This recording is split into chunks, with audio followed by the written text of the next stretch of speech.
ਹੁਣ ਸਰਕਾਰ ਚੱਲੇਗੀ ਬਿਲਕੁਲ ਮਿਲ ਕੇ ਪਾਰਟੀ ਦੇ ਨਾਲ ਬੜੀ ਛੇਤੀ ਲੋਕਾਂ ਲਈ।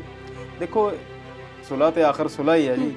ਇੱਕ ਆਪਸ ਦੇ ਵਿੱਚ ਆ, ਅਸੀਂ ਪਹਿਲਾਂ ਹੀ ਸੁਲ੍ਹਾ ਸੀ। ਮੈਂ ਤਾਂ ਬਹੁਤ ਪਹਿਲਾਂ ਇਹ ਗੱਲ ਦੱਸੀ ਸੀ ਕਿ ਇਹ ਜਿਹੜੀ ਸਾਰੀ ਕਹਾਣੀ ਆ, ਮੈਨੂੰ ਇਦਾਂ ਜਾਪਦਾ ਸੀ ਕਿ ਇਹ ਜਿਹੜਾ ਤਾਣਾ ਬਾਣਾ ਸੀਗਾ ਇਹ ਪ੍ਰਸ਼ਾਂਤ ਕਿਸ਼ੋਰ ਨੇ ਬੁਣਿਆ ਸੀ। ਕੁਝ ਸਮਾਂ ਟਪਾਉਣਾ ਸੀ ਤੇ ਕੁਝ ਜਿਹੜੇ ਮੁੱਦੇ ਸੀ ਉਹਨਾਂ ਨੂੰ ਖੁੱਡੇ ਲਾਈਨ ਲਾਉਣਾ। ਜਿਹੜਾ ਵੀ ਹਲਕੇ ਦਾ ਇੰਚਾਰਜ ਬਣਦਾ ਆ, ਹਲਕੇ ਦਾ ਐਮਐਲਏ ਬਣਦਾ ਆ, ਜਦੋਂ ਵਿਧਾਨ ਸਭਾ ਜਾਵੇ ਉਹਨੂੰ ਇਸ ਗੱਲ ਦਾ ਫਿਕਰ ਹੋਵੇ ਕਿ ਮੈਂ ਵਾਪਸ ਆ ਕੇ ਉਹਨਾਂ ਲੱਖ ਡੇਢ ਲੱਖ ਵੋਟਰਾਂ ਮੂਹਰੇ ਜਵਾਬ ਦੇ। ਮੈਂ ਸਿਰਫ ਗਲੀਆਂ ਨਾਲੀਆਂ ਦੇ ਉਦਘਾਟਨ ਕਰਕੇ ਜਾਂ ਸਿਰਫ ਲਾਰੇ ਲਾ ਕੇ ਹੀ ਅਗਲੀ ਵਾਰ ਲੋਕਾਂ ਤੋਂ ਵੋਟਾਂ ਲੈਣ ਦਾ ਹੱਕਦਾਰ ਨਹੀਂ ਹੋਵਾਂਗਾ। ਤੁਹਾਨੂੰ ਲੱਗਦਾ ਹੈ ਕਿ ਜਿੱਦਾਂ ਲੋਕ ਜਾਂ ਵੋਟਰ ਅਵੇਅਰ ਹੋਏ ਨੇ, ਪੰਜਾਬ ਦੀ ਰਾਜਨੀਤੀ ਦੀ ਰੂਪਰੇਖਾ 2022 ਲਈ ਬਦਲ ਜਾਊ? ਕੋਈ ਛੋਟਾ ਜਿਹਾ ਕੰਮ ਹੀ ਕਰਾਉਣਾ ਹੋਵੇ ਤੇ ਸਰਕਾਰੀ ਦਫ਼ਤਰ 'ਚ ਤੁਹਾਡੀ ਐਂਟਰੀ ਨਹੀਂ ਹੁੰਦੀ ਜਦ ਤੱਕ ਐਮਐਲਏ ਸਾਹਿਬ ਦਾ ਫੋਨ ਨਾ ਆਵੇ। ਜਿਹੜਾ ਬਦਲਾਵ ਆ ਇਹਨੂੰ ਆਉਣ ਨੂੰ ਟਾਈਮ ਜ਼ਰੂਰ ਲੱਗਦਾ। ਭਾਰਤੀ ਕਿਸਾਨ ਸੰਘ ਤੇ ਭਾਰਤੀ ਮਜ਼ਦੂਰ ਸੰਘ ਇਹ ਆਰਐਸਐਸ ਨਾਲ ਜੁੜੀਆਂ ਹੋਈਆਂ ਮਜ਼ਦੂਰਾਂ ਦੀਆਂ ਤੇ ਕਿਸਾਨਾਂ ਦੀਆਂ ਸੰਸਥਾਵਾਂ ਨੇ। ਸਰਕਾਰ ਬਹੁਤੇ ਮਸਲਿਆਂ ਨੂੰ ਕਾਰਪੋਰੇਟਸ ਦੇ ਹਵਾਲੇ ਹੀ ਕਰ ਦੇਣਾ ਚਾਹੁੰਦੀ ਹੈ। ਤੇ ਉਸ ਕੰਪਨੀ ਦਾ ਆਈਡੀਆ ਤੇ ਉਸ ਕੰਪਨੀ ਦਾ ਰਸੂਖ ਦੇਖੋ ਕਿ ਉਹਨਾਂ ਨੇ ਉਹ ਟਾਵਰ ਬਿਨਾਂ ਕਿਸੇ ਟੈਂਡਰ ਤੋਂ, ਬਿਨਾਂ ਕਿਸੇ ਸਰਕਾਰੀ ਅਪਰੂਵਲ ਤੋਂ, ਬਿਨਾਂ ਕਿਸੇ ਮਨਜ਼ੂਰੀ ਤੋਂ ਚੁੱਪਚਾਪ ਉਹ ਟਾਵਰ ਜਿਹੜਾ ਆ ਉਹ ਬਾਬਾ ਫਰੀਦ ਯੂਨੀਵਰਸਿਟੀ ਦੇ ਕੈਂਪਸ 'ਚ ਲਗਾ ਦਿੱਤਾ। ਪੋਲੀਟੀਕਲ ਪਾਰਟੀਆਂ ਨੇ ਲੜਨੀਆਂ ਨੇ ਚੋਣਾਂ, ਤੇ ਚੋਣਾਂ ਨੇ ਬੜੀਆਂ ਮਹਿੰਗੀਆਂ, ਤੇ ਫਿਰ ਉਹਨਾਂ ਚੋਣਾਂ ਦੇ ਵਿੱਚ ਘੁੰਮਣ ਲਈ ਮੋਦੀ ਸਾਹਿਬ ਨੂੰ ਜਹਾਜ਼ ਵੀ ਚਾਹੀਦਾ, ਤੇ ਜਹਾਜ਼ ਭਾਰਤ ਸਰਕਾਰ ਦੀ ਬਜਾਏ ਉਹ ਹੈਗਾ ਆ ਅਡਾਨੀ ਕੋਲ।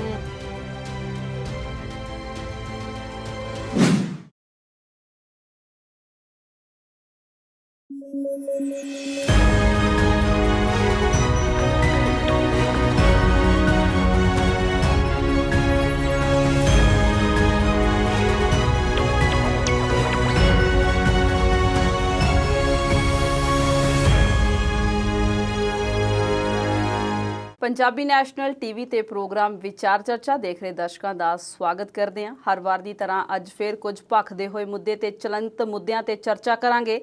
ਅੱਜ ਦੇ ਇਸ ਪ੍ਰੋਗਰਾਮ ਦੇ ਵਿੱਚ ਮੇਰੇ ਨਾਲ ਮਾਹਿਰ ਮਹਿਮਾਨ ਹੋਣਗੇ ਅੰਮ੍ਰਿਤਪਾਲ ਸ਼ਰਮਾ ਜੀ, ਤੇ ਅਸੀਂ ਉਹਨਾਂ ਦੇ ਨਾਲ ਗੱਲ ਕਰਾਂਗੇ ਕਿ ਭਾਰਤ ਦੇ ਰੱਖਿਆ ਮੰਤਰੀ ਨੇ ਫਿਰ ਕਿਸਾਨਾਂ ਤੇ ਸਰਕਾਰ ਦੇ ਵਿਚਕਾਰ ਗੱਲਬਾਤ ਕਰਾਉਣ ਲਈ ਉਪਰਾਲਾ ਕੀਤਾ ਆ। ਇਸ ਤੋਂ ਇਲਾਵਾ ਗੰਨਾ ਕਾਸ਼ਤਕਾਰ ਜਲੰਧਰ ਦੇ ਵਿੱਚ ਅਣਮਿੱਥੇ ਸਮੇਂ ਲਈ ਧਰਨਾ ਲਾ ਕੇ ਬੈਠੇ ਨੇ। ਸਰਕਾਰਾਂ ਗੰਨੇ ਦਾ ਭਾਵੇਂ ਰੇਟ ਵਧਾਉਣ ਦਾ ਐਲਾਨ ਕਰ ਚੁੱਕੀਆਂ ਨੇ, ਪਰ ਕਿਸਾਨ ਹਾਲੇ ਤੱਕ ਕਿਉਂ ਆਪਣੀ ਜ਼ਿੱਦ ਤੇ ਅੜੇ ਹੋਏ ਨੇ।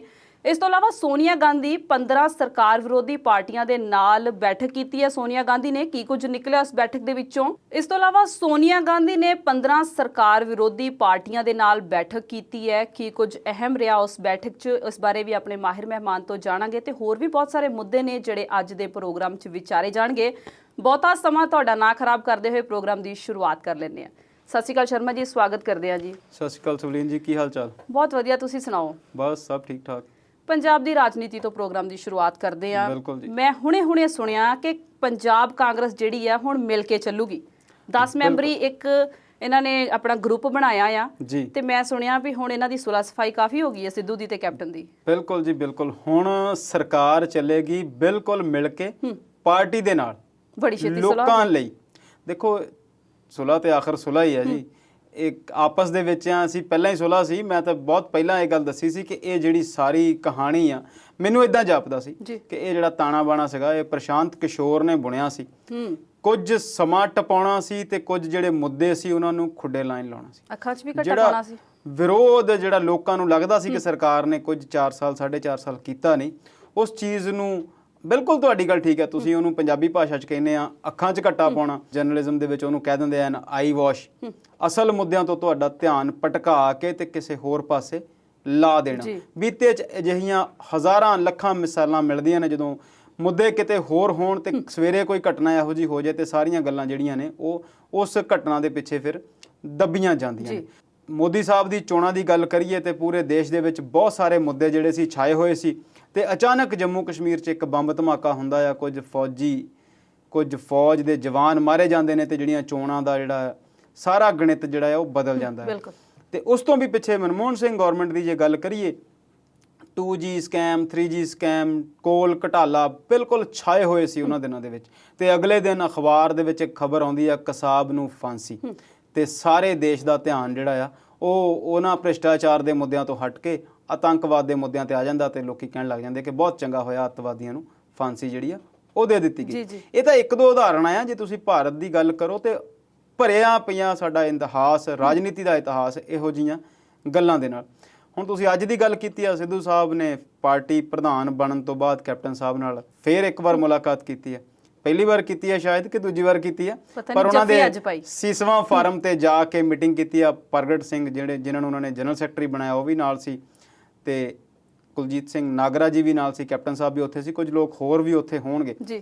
ਉਹਨਾਂ ਨੇ ਇੱਕ ਪੱਤਰ ਲਿਖਿਆ ਮੁੱਖ ਮੰਤਰੀ ਸਾਹਿਬ ਨੂੰ ਪਾਰਟੀ ਪ੍ਰਧਾਨ ਹੋਣ ਦੇ ਨਾਤੇ, ਤੇ ਉਹਨਾਂ ਨੇ ਕਿਹਾ ਕਿ ਵਰਕਰ ਤੇ ਆਮ ਲੋਕ ਸਰਕਾਰ ਨੂੰ ਮਿਲਣ 'ਚ ਪਰੇਸ਼ਾਨੀ ਮਹਿਸੂਸ ਕਰਦੇ ਨੇ।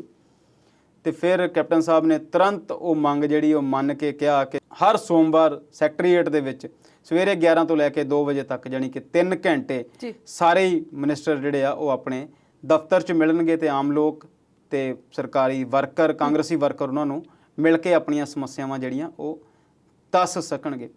ਫਿਰ ਤੁਸੀਂ ਉਸ ਗੱਲ ਤੇ ਆ ਜਾਓ ਕਿ ਇਹ ਕੰਮ ਜਿਹੜਾ ਆ ਇਹ ਸਾਡੇ 4 ਸਾਲ ਪਹਿਲਾਂ ਹੋਣਾ ਚਾਹੀਦਾ ਸੀ। ਜਿਸ ਦਿਨ ਸਰਕਾਰ ਬਣਦੀ ਆ ਉਸੇ ਦਿਨ ਇਹ ਸਾਰੀਆਂ ਚੀਜ਼ਾਂ ਜਿਹੜੀਆਂ ਆ ਉਹ ਨਿਯਮ ਦੇ ਅਧੀਨ ਚੱਲਣੀਆਂ ਚਾਹੀਦੀਆਂ ਸੀ। ਉਸੇ ਦਿਨ ਇਹ ਜਿਹੜਾ ਰੋਸਟਰ ਹੁਣ ਲਾਗੂ ਕੀਤਾ ਹੈ ਅਖੀਰਲੇ 6 ਮਹੀਨਿਆਂ ਲਈ, ਇਹ ਪੂਰੇ 5 ਸਾਲ ਚੱਲਦਾ ਤੇ ਚੰਗਾ ਹੁੰਦਾ। ਪਰ ਫਿਰ ਉਹੀ ਗੱਲ ਆ ਕਿ ਉਹ ਜਿਹੜਾ ਰੋਲ ਘਚੋਲਾ ਸੀਗਾ, ਉਹ ਜਿਹੜੀ ਗਰਦ ਉੱਠੀ ਹੋਈ ਸੀ ਉਹ ਬਹਾਤੀ ਗਈ ਆ। ਤੇ ਹੁਣ ਫਿਰ ਉਹਨਾਂ ਨੇ ਇੱਕ ਵਾਰ ਐਲਾਨ ਕੀਤਾ ਕਿ ਪਾਰਟੀ ਤੇ ਸਰਕਾਰ ਮਿਲ ਕੇ ਚੱਲਣਗੇ। ਇਹਨਾਂ ਨੇ ਮਿਲ ਕੇ ਚੱਲਣਾ ਆ, ਤਦ ਹੀ ਇਹਨਾਂ ਨੂੰ ਅਗਲੀ ਵਾਰ ਤੱਕ ਜਿਹੜੀਆਂ ਵੋਟਾਂ ਦਾ ਜਿਹੜਾ ਆ ਸਮਾਵੇਸ਼ ਹੋਣਾ ਆ, ਫੇਰ ਹੀ ਵੋਟਾਂ ਇਹਨਾਂ ਦੇ ਹੱਕ 'ਚ ਪੈਣੀਆਂ ਨੇ। ਨਹੀਂ ਤੇ ਵਿਰੋਧੀ ਜਿੰਨੇ ਤਿੱਖੇ ਹੋਏ ਪਏ ਨੇ, 100 ਦਿਨ ਤੇ 100 ਹਲਕਾ, ਤੇ ਉਧਰ ਭਗਵੰਤ ਮਾਨ ਸਾਹਿਬ ਸਾਰੀ ਬਿਜਲੀ ਪੰਜਾਬ ਦੀ ਮੁਫਤ ਵੰਡਣ ਦੇ ਲਈ ਤਿਆਰ ਨੇ। ਢੀਂਡਸਾ ਸਾਹਿਬ ਕਹਿੰਦੇ ਨੇ ਸਾਰੀਆਂ ਸੀਟਾਂ ਅਸੀਂ ਜਿੱਤਣੀਆਂ। ਅਸ਼ਵਨੀ ਬੀਜੇਪੀ ਵਾਲਿਆਂ ਦਾ ਵੱਖਰਾ ਜ਼ੋਰ ਲੱਗਾ। ਸ਼ਰਮਾ ਜੀ ਕਹਿੰਦੇ 117 ਦੀਆਂ 117 ਹੀ ਅਸੀਂ ਜਿੱਤਣੀਆਂ। ਤੇ ਬੀਐਸਪੀ ਵਾਲਿਆਂ ਨੇ ਵੀ ਤਕੜੀ ਦੇ ਨਾਲ ਜਿਹੜਾ ਹੱਥ ਮਿਲਾ ਲਿਆ ਤੇ ਗੱਠਜੋੜ ਪੱਕਾ ਆ। ਜਿਹੜੀ ਅੱਜ ਦੀ ਤੁਹਾਡੀ ਖਬਰ ਆ, ਇਹਦੇ ਅਧੀਨ ਉਹਨਾਂ ਨੇ ਇੱਕ 10 ਮੈਂਬਰੀ ਕਮੇਟੀ ਵੀ ਬਣਾਈ ਹੈ, ਜਿਹਦੇ 'ਚ ਚਾਰੋਂ ਤੇ ਕਾਰਜਕਾਰੀ ਪ੍ਰਧਾਨ ਨੇ, ਗਿਲਜੀਆਂ ਸਾਹਿਬ, ਨਾਗਰਾ ਜੀ, ਡੈਨੀ ਤੇ ਪਵਨ ਗੋਇਲ। ਨਾਲ ਦੀ ਨਾਲ ਨਵਜੋਤ ਸਿੰਘ ਸਿੱਧੂ ਜੀ ਆਪ ਹੋਣਗੇ ਉਸ ਕਮੇਟੀ ਦੇ ਵਿੱਚ। ਮੁੱਖ ਮੰਤਰੀ ਇਸ ਕਮੇਟੀ ਨੂੰ ਲੀਡ ਕਰਨਗੇ, ਬ੍ਰਹਮ ਮਹਿੰਦਰਾ ਜੀ ਹੋਣਗੇ, ਤੇ ਨਾਲ ਦੀ ਨਾਲ ਉਹਨਾਂ ਵਿੱਚ ਨਾਮ ਮਨਪ੍ਰੀਤ ਬਾਦਲ ਦਾ ਵੀ ਲਿਆ ਜਾ ਰਿਹਾ। ਇਹ ਸ਼ਾਇਦ 10 ਬੰਦੇ ਇਸ ਕਮੇਟੀ ਨੂੰ ਚਲਾਉਣਗੇ। ਇਹ ਕਮੇਟੀ ਫਿਰ ਉਹੀ ਗੱਲ ਆ ਕਿ ਪਾਰਟੀ ਤੇ ਸਰਕਾਰ ਦੇ ਵਿੱਚ ਇੱਕ ਤਾਲਮੇਲ ਕਰੇਗੀ। ਹਰ ਹਫਤੇ ਜਾਂ 15 ਦਿਨਾਂ ਬਾਅਦ ਇੱਕ ਮੀਟਿੰਗ ਜਿਹੜੀਆਂ ਰੈਗੂਲਰ ਹੁੰਦੀਆਂ ਰਹਿਣਗੀਆਂ, ਤਾਂ ਜੋ ਲੋਕਾਂ ਦੇ ਵਿੱਚ ਇਹ ਇੱਕ ਜੋ ਪਿਛਲੇ ਸਮੇਂ 'ਚ ਨਹੀਂ ਹੋ ਸਕਿਆ ਉਹਨੂੰ ਕਰਨ ਦੀ ਜਿਹੜੀ ਕਵਾਇਦ ਆ ਉਹ ਤੋਰੀ ਜਾਵੇ। ਵੈਸੇ ਚੰਗੀ ਗੱਲ ਆ ਜੇ ਅਸੀਂ ਇਸ ਚੀਜ਼ ਨੂੰ ਦੇਖੀਏ। ਨੋ ਡਾਊਟ ਬੀਇੰਗ ਏ ਜਰਨਲਿਸਟ, ਜਦੋਂ ਅਸੀਂ ਦੇਖਦੇ ਹਾਂ ਕਿ 4 ਸਾਲ 'ਚ ਹੋਣਾ ਚਾਹੀਦਾ ਸੀ, ਪਰ ਫਿਰ ਅਸੀਂ ਜਦੋਂ ਥੋੜਾ ਜਿਹਾ ਪੋਜ਼ਿਟਿਵ ਹੋ ਕੇ ਜਾਂ ਹਾਂ ਪੱਖੀ ਹੋ ਕੇ ਸੋਚਦੇ ਹਾਂ ਜਿਹੜਾ ਸਮਾਂ ਲੰਘ ਗਿਆ ਉਹਨੂੰ ਪਛਤਾਉਣ ਨਾਲੋਂ ਚੰਗਾ ਜਿੰਨਾ ਹੈਗਾ ਉਹਦੇ 'ਚ ਕੰਮ ਤੇ ਕਰੀਏ। Something is better than nothing ਸੋਚ ਕੇ ਹੌਸਲਾ ਕਰ ਲਈਏ। ਬਿਲਕੁਲ ਬਿਲਕੁਲ ਬਿਲਕੁਲ। ਦੇਖੋ ਜੇਕਰ ਇਹ ਵੀ ਇੱਕ ਹੋਰ ਵੀ ਗੱਲ ਆ, ਜੇ ਕੰਮ ਕਰਨਾ ਹੋਵੇ ਤਾਂ ਥੋੜੇ ਦਿਨਾਂ 'ਚ ਵੀ ਕੀਤਾ ਜਾ ਸਕਦਾ।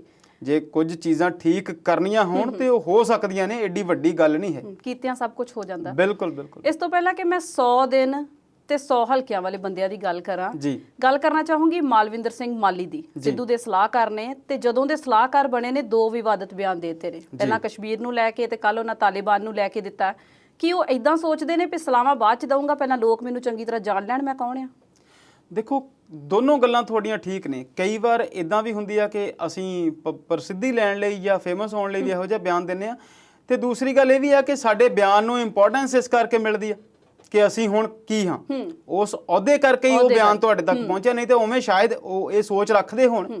ਹੋ ਸਕਦਾ ਉਹਨਾਂ ਦੀ ਜਿਹੜੀ ਸੋਚ ਤਾਲਿਬਾਨ ਲਈ ਆ ਜਾਂ ਕਸ਼ਮੀਰ ਲਈ ਆ ਉਹ ਤੁਹਾਡੀ ਜਾਂ ਮੇਰੀ ਵੀ ਹੋਵੇ ਜਾਂ ਕਿਸੇ ਹੋਰ ਬੰਦਿਆਂ ਦੀ ਵੀ ਹੋਵੇ, ਪਰ ਸਾਡੀਆਂ ਗੱਲਾਂ ਉੱਥੇ ਤੱਕ ਨਹੀਂ ਪਹੁੰਚਦੀਆਂ ਜਿੱਥੇ ਤੱਕ ਹੁਣ ਉਹ ਮਾਲਵਿੰਦਰ ਸਿੰਘ ਮਾਲੀ ਦੀਆਂ ਗੱਲਾਂ ਪਹੁੰਚੀਆਂ ਨੇ। ਹੁਣ ਗੱਲ ਕਰਦੇ ਹਾਂ ਸ਼੍ਰੋਮਣੀ ਅਕਾਲੀ ਦਲ ਦੀ। 100 ਦਿਨਾਂ ਦੀ ਰੈਲੀ ਦਾ ਉਹਨਾਂ ਨੇ ਐਲਾਨ ਕੀਤਾ ਤੇ ਜੀਰਾ ਤੋਂ ਪਹਿਲੇ ਦਿਨ ਦੀ ਰੈਲੀ ਉਹਨਾਂ ਨੇ ਸ਼ੁਰੂ ਵੀ ਕੀਤੀ, ਤੇ ਪਹਿਲੇ ਦਿਨ ਕਿਸਾਨਾਂ ਨੇ ਉਹਨਾਂ ਦਾ ਵਿਰੋਧ ਕੀਤਾ, ਕਾਲੀਆਂ ਝੰਡੀਆਂ ਦਿਖਾਈਆਂ, ਨਾਅਰੇਬਾਜ਼ੀ ਕੀਤੀ।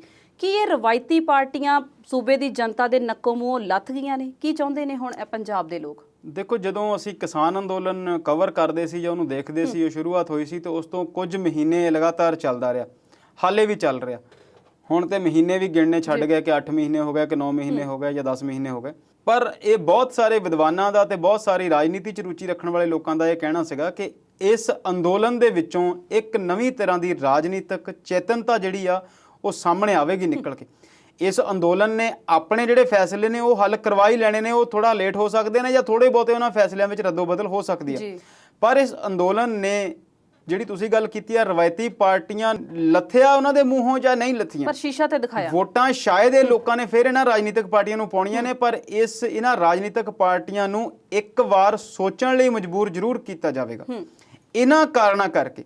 ਕਿਉਂਕਿ ਸਾਨੂੰ ਇਹ ਲੱਗਣ ਲੱਗ ਗਿਆ ਸੀਗਾ ਬਹੁਤ ਦੇਰ ਪਹਿਲਾਂ ਤੋਂ, ਕਿਉਂਕਿ ਪੰਜਾਬ ਦੇ ਵਿੱਚ ਕੋਈ ਵੱਡੀ ਰਾਜਨੀਤਿਕ ਉਠਕ ਪਠਕ ਜਿਹੜੀ ਆ ਉਹ ਨਹੀਂ ਹੁੰਦੀ ਸੀ, ਜਾਂ ਇਹੋ ਜਿਹਾ ਕੋਈ ਅੰਦੋਲਨ ਜਾਂ ਇਹੋ ਜਿਹੀ ਕੋਈ ਗੱਲਬਾਤ ਨਹੀਂ ਹੋਈ ਸੀ ਜਿਹਦੇ ਨਾਲ ਲੱਗੇ ਕਿ ਆਮ ਲੋਕਾਂ ਦੇ ਵਿੱਚ ਰਾਜਨੀਤਿਕ ਸੂਝ ਜਿਹੜੀ ਆ ਉਹ ਜੀਵੰਤ ਆ, ਮੁੱਦਿਆਂ ਨੂੰ ਲੈ ਕੇ ਭਾਰੂ ਆ, ਜਾਂ ਲੋਕ ਹਾਲੇ ਤੱਕ ਆਪਣੇ ਚੰਗੇ ਬੁਰੇ ਬਾਰੇ ਸੋਚਦੇ ਨੇ। ਇਦਾਂ ਲੱਗਦਾ ਸੀਗਾ ਕਿ ਸਾਰਾ ਹੀ ਪੰਜਾਬ ਜਿਹੜਾ ਆ 2 ਜਾਂ 3 ਪਾਰਟੀਆਂ ਦੇ ਵਿੱਚ ਵੰਡਿਆ ਹੋਇਆ। ਇਸ ਕਿਸਾਨ ਅੰਦੋਲਨ ਤੋਂ ਪਹਿਲਾਂ ਜੇ ਕੋਈ ਰਾਜਨੀਤਿਕ ਚੇਤਨਤਾ ਵਾਲੀ ਗੱਲ ਸੀ ਤੇ ਉਹ ਦਿੱਲੀ ਦੇ ਵਿੱਚ ਜਿਹੜੀ ਆਮ ਆਦਮੀ ਪਾਰਟੀ ਦਾ ਉਭਾਰ ਆ ਤੇ ਉਹਨਾਂ ਦੀ ਜਿਹੜੀ ਸਰਕਾਰ ਬਣਨੀ ਆ ਉਹ ਇੱਕ ਵੱਡੀ ਘਟਨਾ ਸੀ।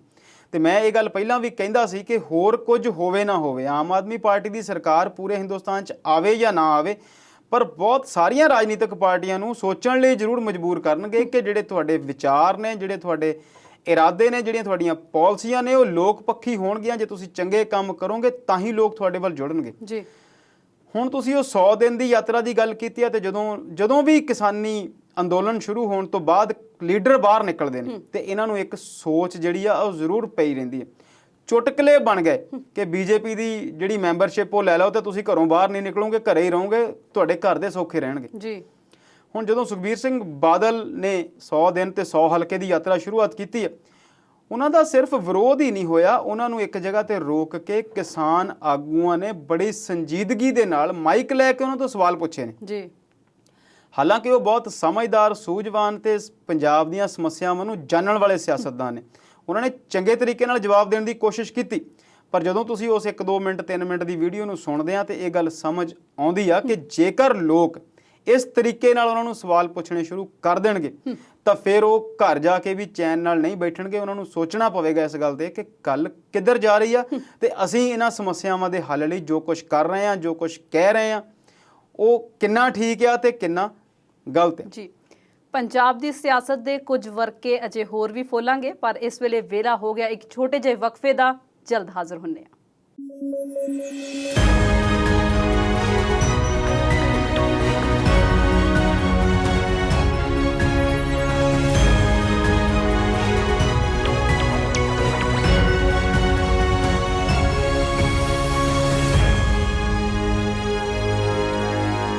ਬ੍ਰੇਕ ਤੋਂ ਬਾਅਦ ਪ੍ਰੋਗਰਾਮ ਵਿਚਾਰ ਚਰਚਾ ਦੇਖ ਰਹੇ ਦਰਸ਼ਕਾਂ ਦਾ ਸਵਾਗਤ ਕਰਦੇ ਹਾਂ।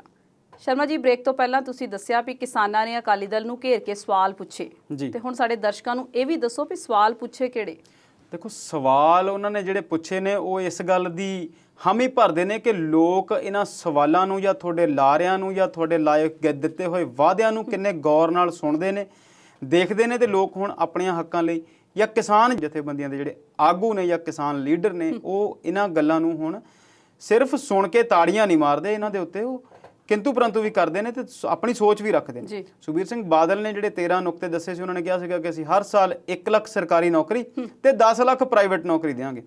ਤੇ ਉਸ ਆਗੂ ਨੇ ਜਿਹੜਾ ਵੀ ਸਵਾਲ ਪੁੱਛ ਰਿਹਾ ਸੀ ਉਹਨਾਂ ਨੇ ਕਿਹਾ ਕਿ ਤੁਹਾਡਾ ਜਿਹੜਾ ਇਹ ਕਹਿਣਾ ਕਿ ਅਸੀਂ 1 ਲੱਖ ਸਰਕਾਰੀ ਨੌਕਰੀ ਦੇਵਾਂਗੇ ਤੇ 10 ਲੱਖ ਪ੍ਰਾਈਵੇਟ ਨੌਕਰੀਆਂ ਦੇਵਾਂਗੇ, ਇਹ ਗੱਲ ਨੂੰ ਸਿੱਧ ਕਰਦਾ ਕਿ ਤੁਸੀਂ ਵੀ ਕਾਰਪੋਰੇਟ ਹੱਥਾਂ 'ਚ ਜਾਓਗੇ ਤੇ ਕਾਰਪੋਰੇਟ ਜਿਹੜਾ ਕਲਚਰ ਆ ਉਹਨੂੰ ਪ੍ਰਮੋਟ ਕਰੋਗੇ ਰਾਦਰ ਦੈਨ ਪਬਲਿਕ ਸੈਕਟਰ ਨੂੰ ਪ੍ਰਮੋਟ ਕਰਨ ਦੇ।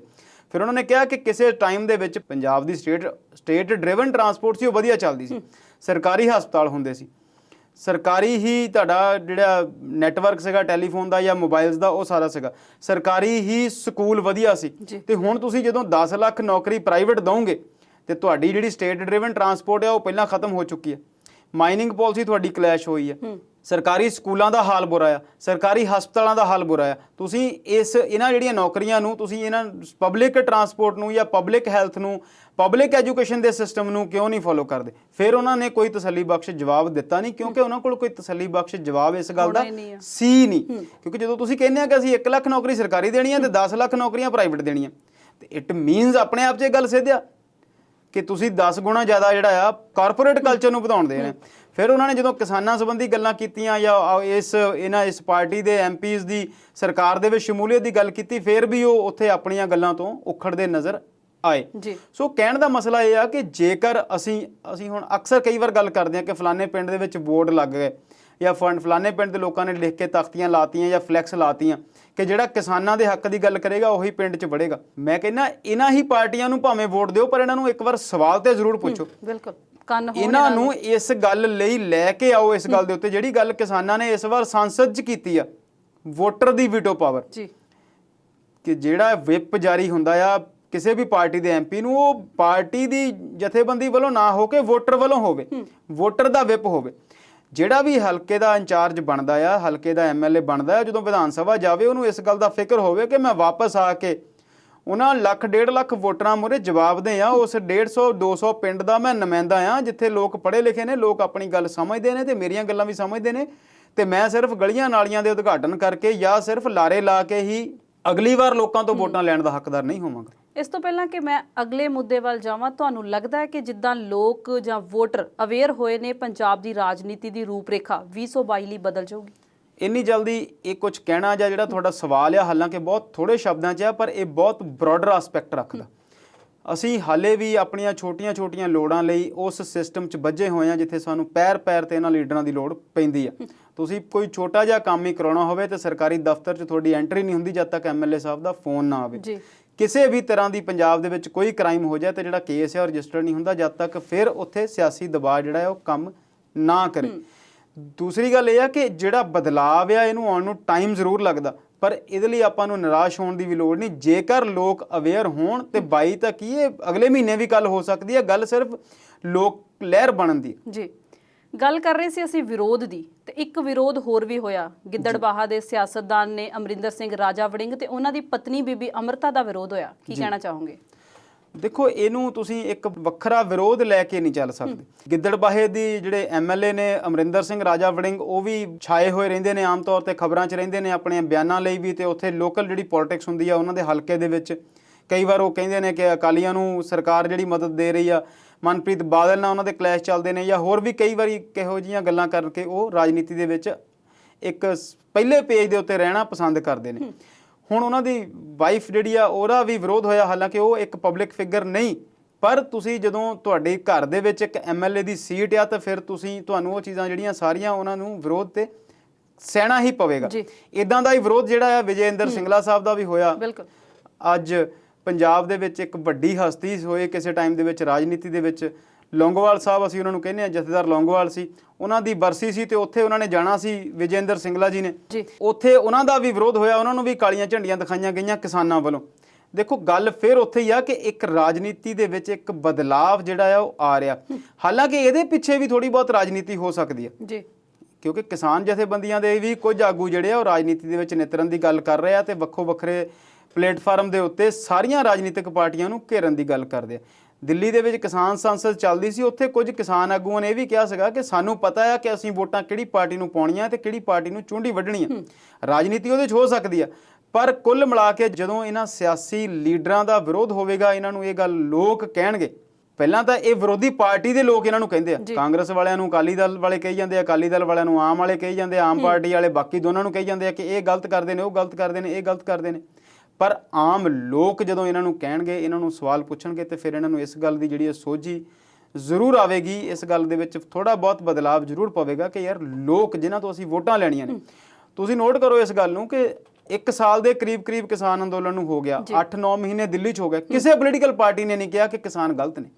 ਬਿਲਕੁਲ, ਚਾਹੇ ਉਹ ਬੀਜੇਪੀ ਆ, ਚਾਹੇ ਉਹ ਕੋਈ ਕਾਂਗਰਸ ਆ, ਚਾਹੇ ਅਕਾਲੀ ਦਲ ਆ, ਚਾਹੇ ਆਮ ਆਦਮੀ ਪਾਰਟੀ ਆ, ਚਾਹੇ ਉਹ ਹਰਿਆਣੇ ਵਾਲੀ ਪਾਰਟੀ ਆ।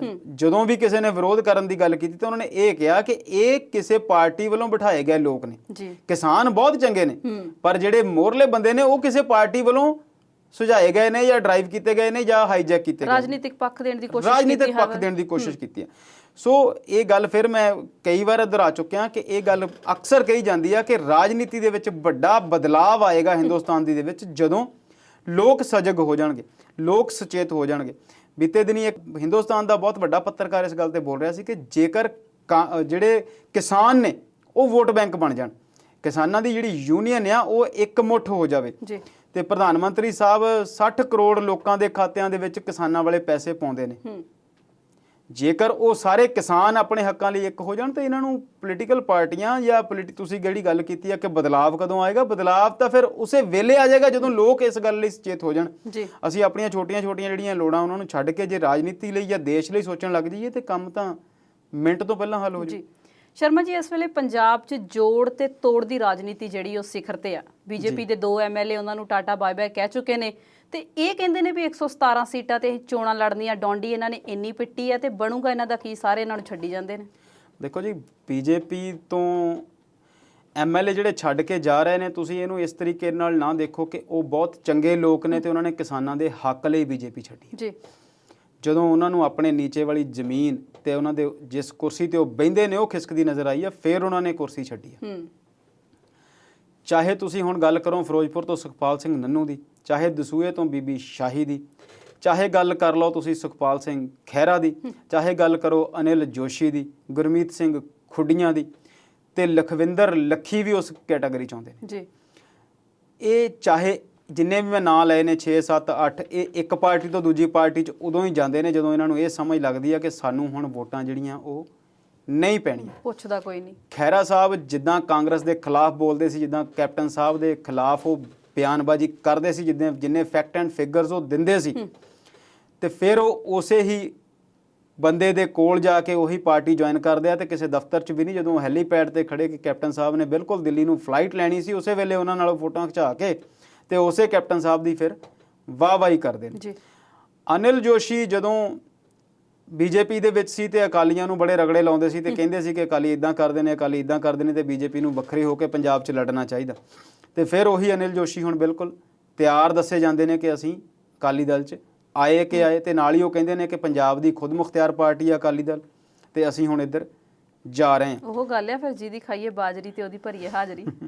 ਬਿਲਕੁਲ। ਸੋ ਮੇਰੇ ਕਹਿਣ ਦਾ ਮਤਲਬ ਇਹ ਆ ਕਿ ਇਹ ਜਿਹੜੀਆਂ ਬੀਜੇਪੀ ਦੇ ਹੁਣ ਲੀਡਰ, ਚਾਹੇ ਬੀਬੀ ਸ਼ਾਹੀ ਨੇ ਛੱਡੀ ਆ ਪਾਰਟੀ, ਚਾਹੇ ਅਨਿਲ ਜੋਸ਼ੀ ਨੂੰ ਕੱਢਿਆ ਤੇ ਚਾਹੇ ਸੁਖਪਾਲ ਸਿੰਘ ਨੰਨੂ ਨੇ ਕਿਹਾ ਕਿ ਮੈਂ 20 ਸਾਲ ਬਾਅਦ ਭਾਜਪਾ ਦਾ ਝੰਡਾ ਜਿਹੜਾ ਲਾ ਰਿਹਾ, ਤੇ ਜੇ ਭਾਜਪਾ ਦਾ ਝੰਡਾ ਲਾਉਣਾ ਸੀ ਤੇ ਉਹਨਾਂ ਨੂੰ ਇਹ ਕਾਨੂੰਨ ਸਮਝਣ ਨੂੰ 1 ਸਾਲ ਲੱਗ ਗਿਆ।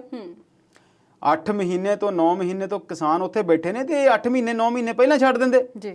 ਸੋ ਇਹ ਸਾਰਾ ਜਿਹੜਾ ਕੁਛ ਦਾਰੋ-ਮਦਾਰ ਆ, ਜਿਹੜੀਆਂ ਛੜਪੇ ਵੱਜਦੇ ਨੇ ਨਾ ਜੀ ਡੱਡੂ ਪੰਸੇਰੀ ਚੋਂ, ਕੋਈ ਇੱਧਰੋਂ ਉੱਧਰ ਜਾ ਰਿਹਾ ਤਾਂ ਕੋਈ ਉੱਧਰੋਂ ਇੱਧਰ ਆ ਰਿਹਾ, ਕਿਸੇ ਨੂੰ ਕਾਂਗਰਸ ਦਾ ਪਾਸਾ ਚੰਗਾ ਲੱਗਦਾ ਤੇ ਉੱਧਰ ਚਲਾ ਜਾਂਦਾ, ਕਿਸੇ ਨੂੰ ਆਮ ਆਦਮੀ ਪਾਰਟੀ ਵਾਲਾ ਪਾਸਾ ਚੰਗਾ ਲੱਗਦਾ ਉੱਧਰ ਚਲਾ ਜਾਂਦਾ। ਇਹ ਸਿਰਫ ਔਰ ਸਿਰਫ ਜਿਹੜੀਆਂ ਆਉਣ ਵਾਲੀ ਰਾਜਨੀਤੀ, ਜਿਹੜੀਆਂ ਆਉਣ ਵਾਲੀਆਂ ਇਲੈਕਸ਼ਨਸ ਨੇ ਫਰਵਰੀ ਦੀਆਂ, ਉਹਦੇ ਲਈ ਨੇ। ਹਾਲੇ 6 ਮਹੀਨੇ ਪਏ ਨੇ ਤੇ ਅਸੀਂ 6-7 ਨਾਮ ਲੈਤੇ ਨੇ ਤੇ 6 ਮਹੀਨਿਆਂ 'ਚ ਮੈਨੂੰ ਲੱਗਦਾ ਹੈ ਕਿ 12-15 ਨਾਮ ਇੱਧਰ ਉੱਧਰ ਹੋਰ ਹੋਣਗੇ। ਬਿਲਕੁਲ। ਕੁਝ ਮੁੱਦੇ ਅਸੀਂ ਵਿਚਾਰ ਲਏ ਨੇ ਤੇ ਕੁਝ ਅਜੇ ਬਾਕੀ ਨੇ, ਪਰ ਇਸ ਵੇਲੇ ਵੇਲਾ ਹੋ ਗਿਆ ਇੱਕ ਛੋਟੀ ਜਿਹੀ ਬ੍ਰੇਕ ਦਾ। ਜਲਦ ਹਾਜ਼ਰ ਹੁੰਨੇ ਆ।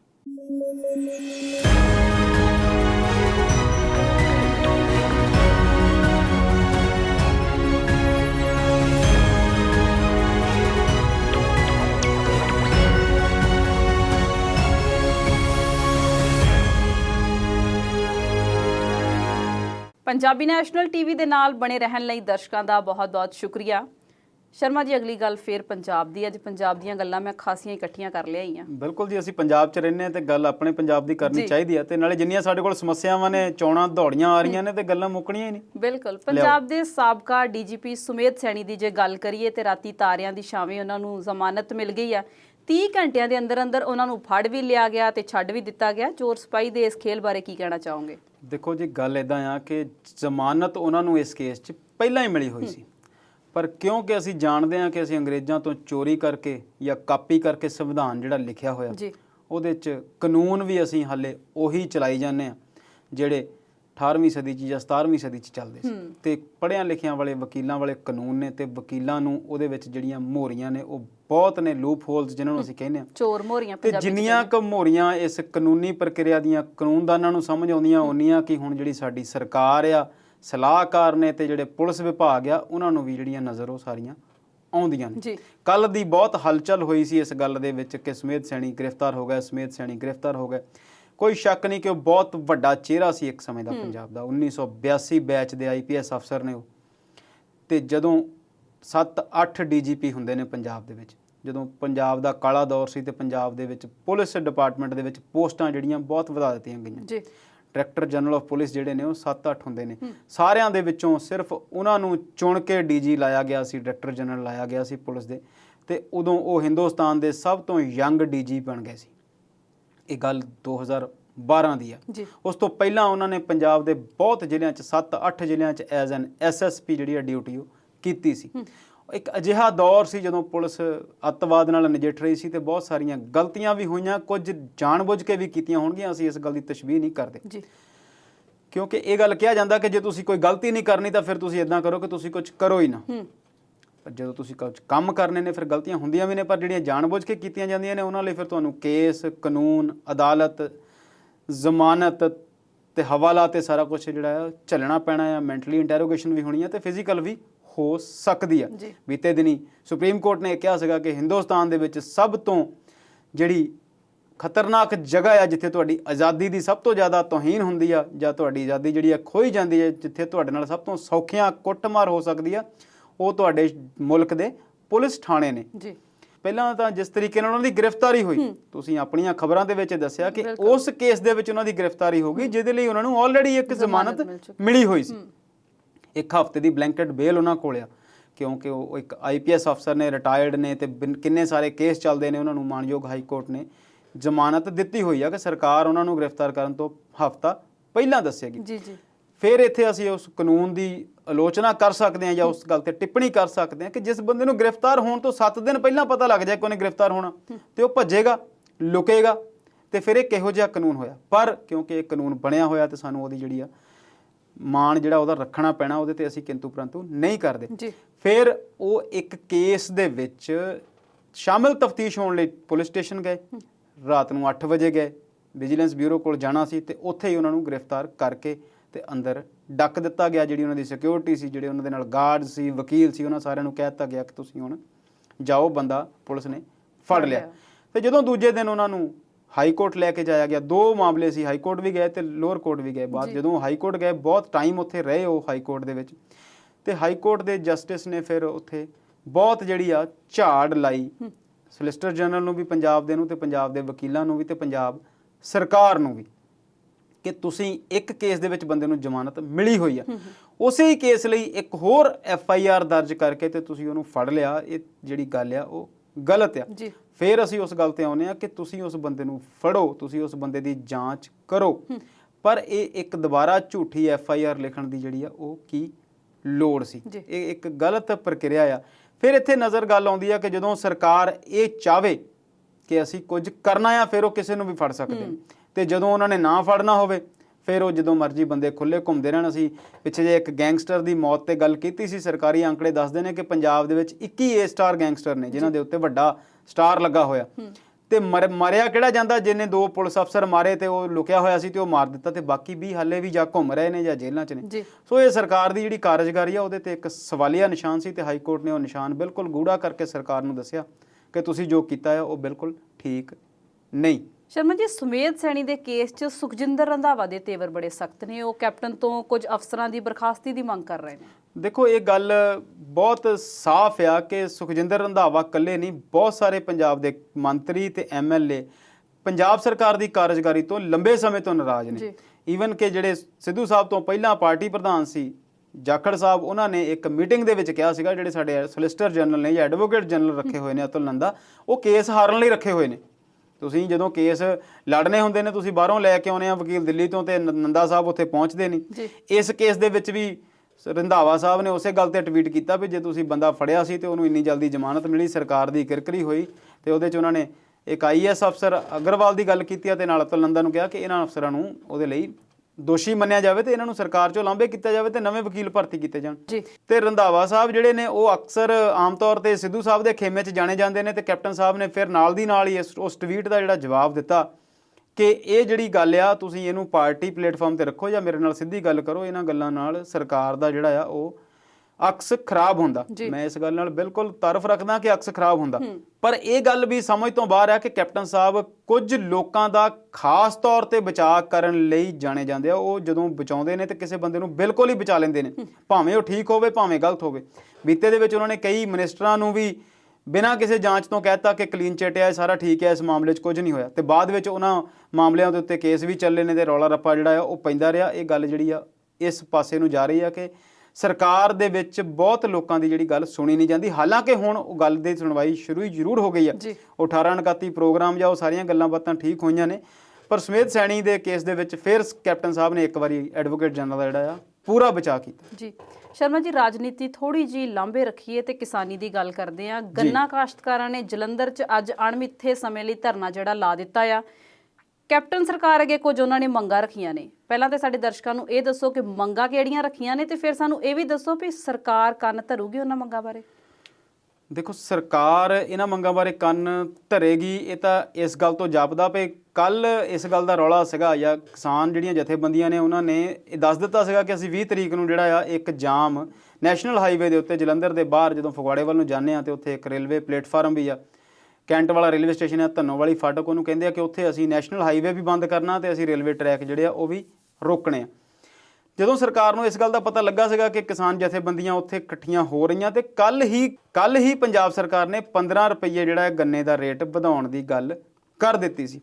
ਪਰ ਮੈਂ ਇੱਥੇ ਦੱਸਣਾ ਚਾਹੁੰਦਾ ਕਿ ਸਾਡੇ ਪੰਜਾਬ ਦੇ ਵਿੱਚ ਗੰਨੇ ਦੀ ਜਿਹੜੀ ਫਸਲ ਬੀਜੀ ਜਾਂਦੀ ਆ ਦੁਆਬੇ 'ਚ ਖਾਸ ਤੌਰ ਤੇ ਕਾਫੀ ਜਿਹੜੇ ਕਾਸ਼ਤਕਾਰ ਨੇ ਉਹ ਗੰਨੇ ਦੀ ਖੇਤੀ ਕਰਦੇ ਨੇ।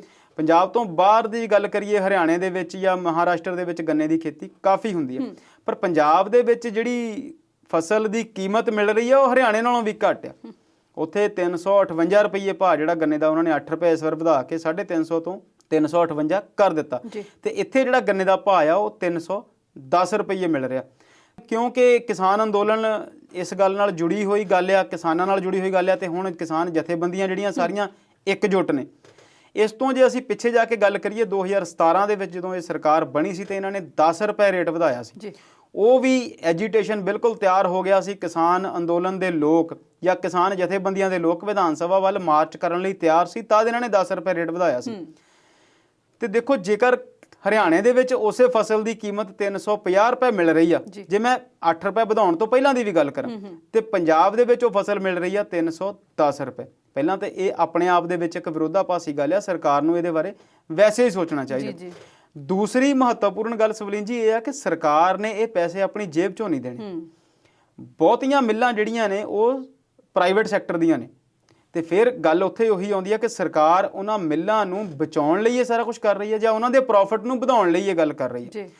ਜੇ ਸਹਿਕਾਰੀ ਖੇਤਰ ਦੀਆਂ ਮਿੱਲਾਂ ਨੇ ਜਾਂ ਸਰਕਾਰੀ ਮਿੱਲਾਂ ਵੀ ਜਿਹੜੀਆਂ ਨੇ ਉਹ ਵੀ ਖੰਡ ਤੇ ਉਸੇ ਮਾਰਕੀਟ 'ਚ ਵੇਚਦੀਆਂ ਨੇ। ਬਿਲਕੁਲ। ਤੇ ਦੂਸਰੀ ਜਾਂ ਤੀਸਰੀ ਗੱਲ ਜੇ ਕਰੀਏ, ਜਿਹੜਾ ਮਿੱਲ ਦਾ ਬਿਜ਼ਨਸ ਆ ਉਹਦੇ ਲਈ ਉਹ ਸਿਰਫ ਖੰਡ ਵੇਚਣ ਤੱਕ ਹੀ ਨਿਰਭਰ ਨਹੀਂ ਹੈ। ਉਹ ਉਸੇ ਮਿੱਲ ਦੇ ਵਿੱਚ ਜਿਹੜੀ ਗੰਨੇ ਦੀ ਫੋਟਕ ਬਚਦਾ ਹੈ ਉਹਦੇ ਤੋਂ ਸੀਰਾ ਵੀ ਲੈਂਦੇ ਨੇ ਤੇ ਉਹਦੇ ਨਾਲ ਸ਼ਰਾਬ ਵੀ ਬਣਾਉਂਦੇ ਨੇ। ਤੇ ਬਹੁਤ ਸਾਰੀਆਂ ਮਿੱਲਾਂ ਜਿਹੜੀਆਂ ਉਹਨਾਂ ਨੇ ਬਿਜਲੀ ਦੇ ਪਲਾਂਟ ਲਾਏ ਹੋਏ ਨੇ ਤੇ ਉਹ ਆਪਣੇ ਜੋਗੀ ਬਿਜਲੀ ਵੀ ਤਿਆਰ ਕਰਦੇ ਨੇ ਤੇ ਕੁਝ ਬਿਜਲੀ ਵੇਚਦੇ ਵੀ ਨੇ।